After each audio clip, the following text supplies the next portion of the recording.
c'est la justice d'apprécier ba xam est-ce que li nga joxe comme explication doy na wala doyul. Mais je trouve très normal. Très normal. Nit yore soit ministre nga nekk ministre nga nekk DG nga nekk maire. yore benn poste de responsabilité nga dem ba yoratoo ko mais ñu càmbar xool ba xam li nga yoroon lii est-ce que jaar na yoon ou pas. Certains me diront que ne cabale la wala acharnement la. wala politique moo ko lar. Et j'ai le droit de le dire. parce que tamit xëy na dossier bu ñu yëkkati rek mën na am xëy na lu ci luus si wàllum politique. comme ni ko yàgg gisee. mais quoi qu'on puisse dire on peut admettre que ne quand même c'est très normal. nit bu yoree benn ndombal tànk. ba jógee fa ñu am audit mais le cas de Barthélémy Diaz xëy na c'est un cas très particulier. bu ñu gisee li nga xam ne xew na fi surtout en 2025 bi ñu nekk. mu daal di ci perte mandat de député am. daal di ci perte li nga xam ne nii moom mooy mairie de Dakar bi nga xam ne moom la gënoon a bëgg. moom la gënoon a bëgg parce que il a dit il a assumé que ne moom mën na nangu ñu jël député am ça pose pas problème. mais bu fekkee dañu ko bëgg a révoquer à la mairie de Dakar dina taxaw faire face. Malheureusement il a perdu ce combat. wala cette bataille en tout cas il a perdu mais bu si bëgg a tegaat ay audit xëy na ba yoon am ci yoon day nekk lu xaw a compliqué. donc certains me diront que ne voilà que ne politique la et tout dañ ko bëgg a sàkkal pexe mais en tout cas. Fatou Bintou pour man c'est très normal nit boo gérer mbir ba loolu jeex moom audit ñu xool ba xam li nga yoroon kat si yan anam nga ko yore woon ak aussi est-ce que am na lu ci jaaru yoon. wala am na li nga xam ne nii tamit tout est ok bu fekkee tout est ok. amul problème. amul problème bu fekkee ne aussi am na lu ci tàggat témbe parce que les toilettes publiques moom ñu bëri bëgg nañu mu leer. parce que 10 millions. pour benn toilette. ba léegi toilettes yi fu ñu nekk ñoo ngi fa kenn utiliser wu ko. ça pose problème.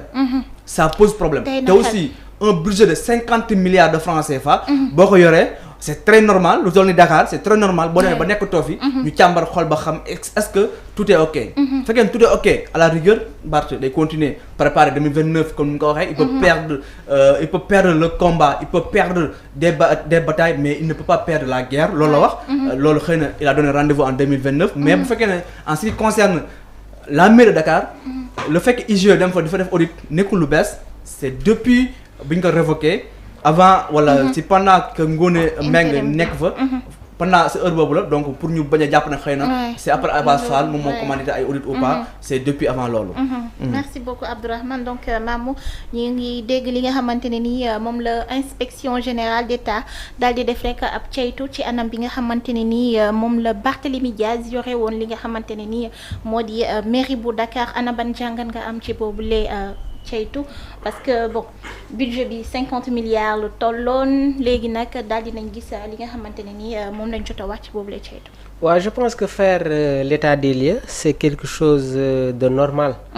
Dans un contexte professionnel ou organisationnel. Donc l'état des lieux day consister à réaliser un bilan. wala benn diagnostic complet de la situation laissée. daf ñuy permettre tamit ñu identifier l'état actuel des ressources. des activités. et des responsabilités maanaam c'est une évaluation globale boo xamante ne dañ koy def. au sortir voilà tey jii nii d'une autorité wala koo xamante ne moom moo fa nekkoon dans un temps bien déterminé. donc état des lieux saytu c'est une chose tout à fait normale. c'est une procédure dans une procédure donc foofu gëwuma ne que il peut y avoir des polémiques. et ki nga xamante ne moom moo fa nekkoon. Barthélémy Diaz en est conscient. moom xam na ne que su fa jugee kii ñëw. dina am liggéey boo xamante ne dina ko def. te loolu yow mënoo ko bañ Abdourahmane mënu ko bañ ki ñi seetaan tamit xam na ne que exactement c'est dans l'état normal des choses en fait. léegi nag sur le plan politique il y a ce discours politique là parce que tey jii ce qu'il faut savoir mooy l'affaire Barthélémy Diaz il y a de la politique dedans. loolu kenn mënu ko bañ. tey jii peut-être quoi politique bi nga xamante ne commencé na woon avant cette présidentielle ki nga xamante ne moom moo doon wax. sama doomu ndey. gis nañ ne ko à l'approche avant ñuy dem ci élection yi. génnoon na yëkkati ay kàddu. voilà le premier ministre l'actuel premier ministre moom i tamit indi ci ay appréciation ba tey jii ñu gis divorce bi nga xamante ne am na entre ces deux personnalités. léegi nag il y a un ballottage. ballottage bi dafay nekk à la faveur du premier ministre Ousmane Sonko. ñu bari sax ñu ngi wax ne que c'est grâce au premier ministre Ousmane Sonko que Barthélémy Diaz est devenu maire. mais Barthélémy Diaz loolu musu ko gëm. musu ko bëgg. mais par contre aujourd'hui quand tu fais une analyse politique da ngay xam ne que le poids de Ousmane Sonko a été un élément très important pour tey jii nii l'élection wala la posture de Barthélémy Diaz. léegi nag aujourd'hui certains évoquent li nga xamante ne moom mooy un nouveau bond de Barthélémy Diaz. mais je pense que aussi dans sa trajectoire politique Barth dafa def ay erreurs parce que maa ngi fàttaliku notre confrère Moustapha Diop jotoon na yëkkati ay kaddu. Macky Sall bi mu daje woon l'ancien président de la République bi mu dajee woon ak Barthélémy Diaz. ne ko je dirais à ton père que tu travailles bien. Moustapha Diop à l'époque avait fait une sortie yaakaar naa amoon na sax beneen sortie bu Barth jotoon def. mu ne Barth est en train de ruminer sa mort politique parce que warul nangu. cette rupture bi nga xamante ne le président Sall mi ngi ko koy imposer. envers le premier ministre Ousmane Sonko.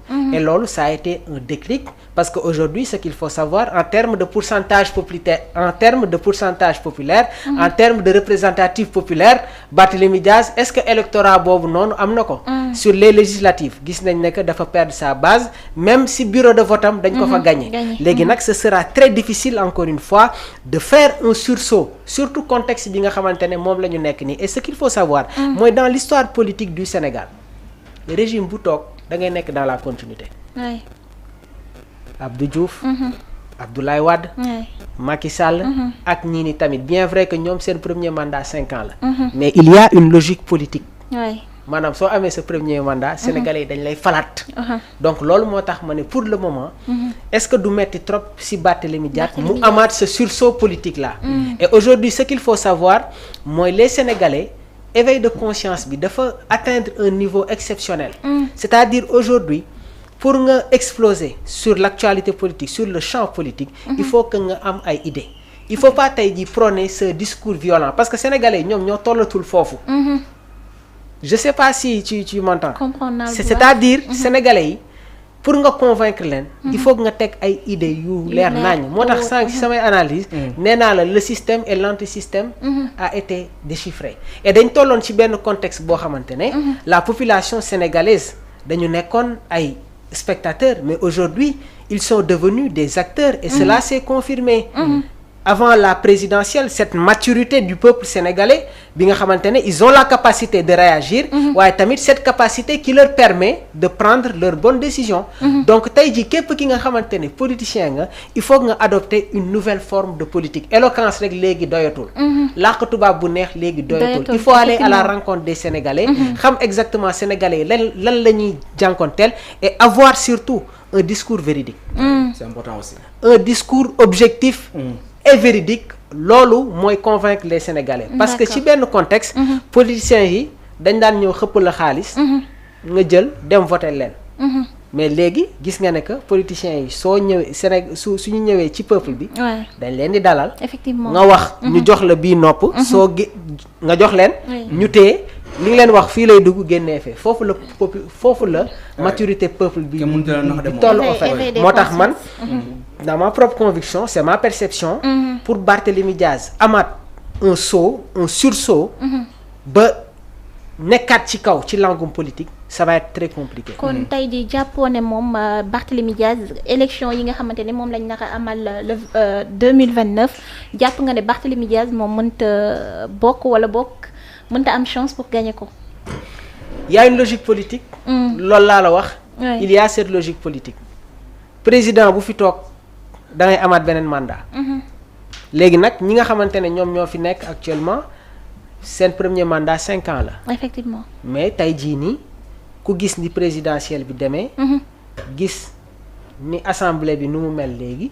da ngay jàpp ne que on sera toujours dans cette logique politique. et man loolu sax moom laa mës a gëm. léegi nag en politique lu nekk mun na xaw. mais d'après les dernières tendances. d'après les dernières analyses d'après les dernières estimations. je pense qu'aujourd'hui logique c'est qu'on se profile vers la continuité. am na solo merci beaucoup Mamour donc dañuy daal di jàll rek suñu dernier point mu di rek maître Bamba Cissé nekk ministre de l'intérieur moom nag dafa daal di def une descente sur le terrain moom nag dafa daal di def face ak li nga xamante ne nii moom moo di occupation anarchique bi nga xamante ne nii moom moo jot a am fii ci réew mi waaye itam daal di def li nga xamante ne nii ab opération de déguerpissement lañ ko daal di tuddee mu daal di joxe itam benn ultimatum nga xamante ni dafay daal di date limite bi nag le 25 septembre 2025 lay daal di arrêté ngir rek libérer li nga xamante ne ni moom moo di espace public yi loolu nag mi ngi ciy wundu li nga xamante ne moo di jaaykat yi nga xam ne dañuy daal di toog ci mbedd bi waaye itam ba sax débordé place yi nga xamante ne ni foofu la oto yi wala boog foofu la nit ñi war a mun a jaar waaye itam ñi nga xamante ne ni ñoom ñoo di yelwaan di nekk ci mbedd yi waaye itam di koor nit yi moom nag mu daal di jublu ci loolee ngir rek daal di faciliter li nga